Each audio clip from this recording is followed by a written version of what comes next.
Avant de commencer le piquage, voyons rapidement ce qu'est un piquage en V. Un piquage en V est l'assemblage de deux tubes de même diamètre, un tube pénétré qui reçoit le piquage et un tube pénétrant qui vient s'y raccorder. Comme les deux tubes ont le même diamètre, le développé du tube pénétrant forme un V. Celui-ci vient épouser la forme du tube pénétré de chaque côté jusqu'à son axe, ce qui donne cette forme caractéristique. Ce type d'assemblage est appelé piquage en V, mais il est également connu sous le nom de T130. Avant de réaliser des assemblages sur tube acier, il est important de maîtriser les bases, le traçage des génératrices, le réglage du chalumeau, le pointage, la réalisation d'une soudure ainsi que la chauffe de retrait. Je ne vais pas revenir en détail sur ces différents points dans cette vidéo afin de rester concentré sur la réalisation du piquage en V.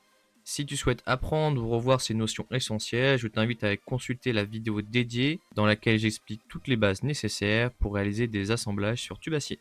Pour l'outillage, il faudra une cornière, deux tubes acier du même diamètre, un mètre, un réglé, un feutre fin, une calculatrice, une bande à tracer, une équerre à chapeau, une scie à métaux ou une disqueuse pour couper avec les bons EPI, une paire de limes et un chalumeau.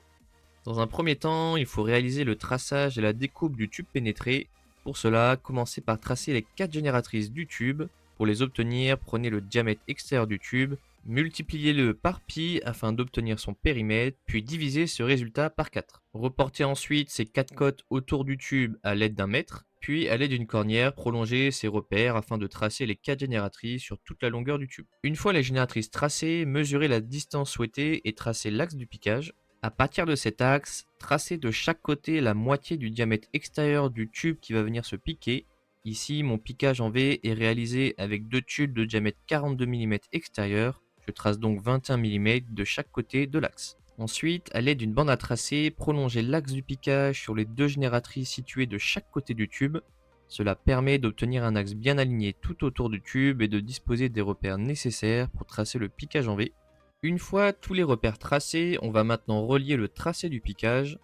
Pour cela, on peut utiliser un mètre à ruban ou une baguette de brasure pour nous guider. L'idée est de relier les points d'une génératrice à l'autre en passant par le repère de hauteur situé sur le tube. On trace ainsi une courbe d'un seul trait qui forme le profil du piquage. On fait la même chose de l'autre côté du tube pour obtenir les deux côtés du piquage en V. Une fois le tracé terminé sur le tube pénétré, il ne reste plus qu'à procéder à la découpe. Pour cela, on peut utiliser soit une scie à métaux ou une disqueuse. Pour être précis, positionnez bien le tube au plus près de l'étau et alignez le premier trait de coupe de façon à garantir une coupe bien verticale. Ensuite, il suffit de suivre le tracé et de couper proprement sur toute la ligne. Attention toutefois à couper légèrement à l'intérieur du trait et non à l'extérieur. Cela permettra de conserver un peu de matière pour ajuster correctement le piquage lors de l'assemblage. Donc commencez par couper sur le premier repère d'un côté du tube. Une fois cette première coupe réalisée, retournez le tube pour couper le second côté. Une fois la découpe terminée, on vient reprendre le piquage à la lime pour obtenir un bord propre et régulier. Utilisez une lime demi-ronde pour ajuster l'extérieur du tracé, puis une lime ronde pour ébasurer l'intérieur du piquage. Place maintenant au traçage et à la coupe du tube pénétrant. Dans un premier temps, on réalise le traçage sur le tube.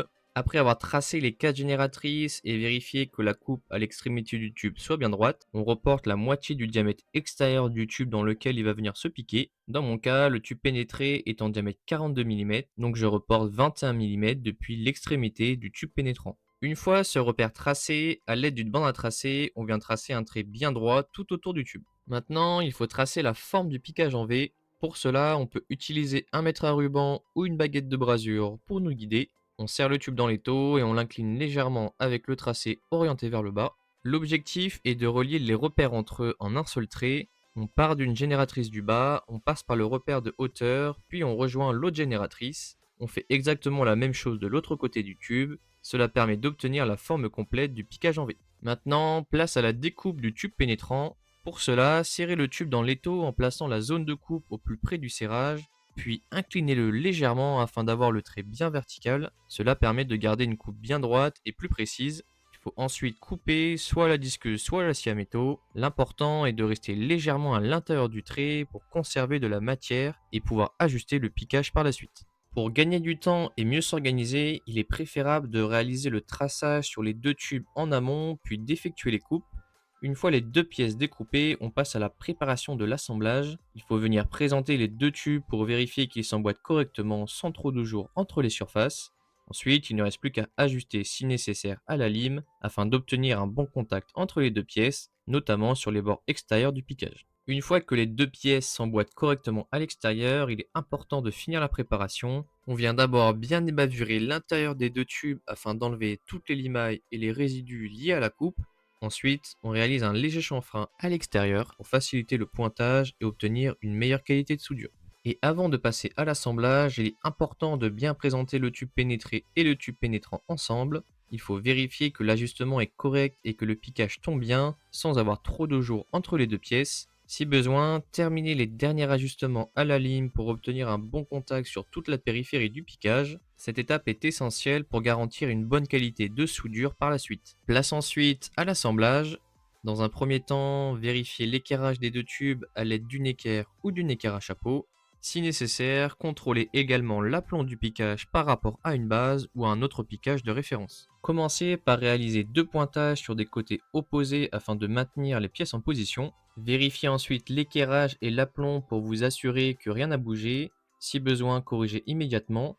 Si tout est correct, réalisez les deux derniers pointages sur les deux côtés opposés restants. Une fois les 4 pointages effectués, revérifiez une dernière fois l'équerrage et l'aplomb. Si quelque chose a bougé, réajustez, sinon vous pouvez passer à la soudure. Attention, concernant la soudure, comme il s'agit d'un piquage de même diamètre, les déformations peuvent être importantes. Donc avant de souder, tracez une chauffe de retrait. Réalisez ensuite une première chauffe de retrait avant soudure, puis effectuez la soudure. Juste après la soudure, refaites une chauffe de retrait pour limiter les déformations. Une fois le tube refroidi, vérifiez qu'il n'a pas bougé. S'il reste une légère déformation, reprenez avec une chauffe de retrait supplémentaire afin de remettre l'ensemble bien droit. Voilà comment réaliser un piquage en V sur tube acier noir dans les règles de l'art. Dans la prochaine vidéo, on verra ensemble comment réaliser un piquage bord relevé sur tube acier.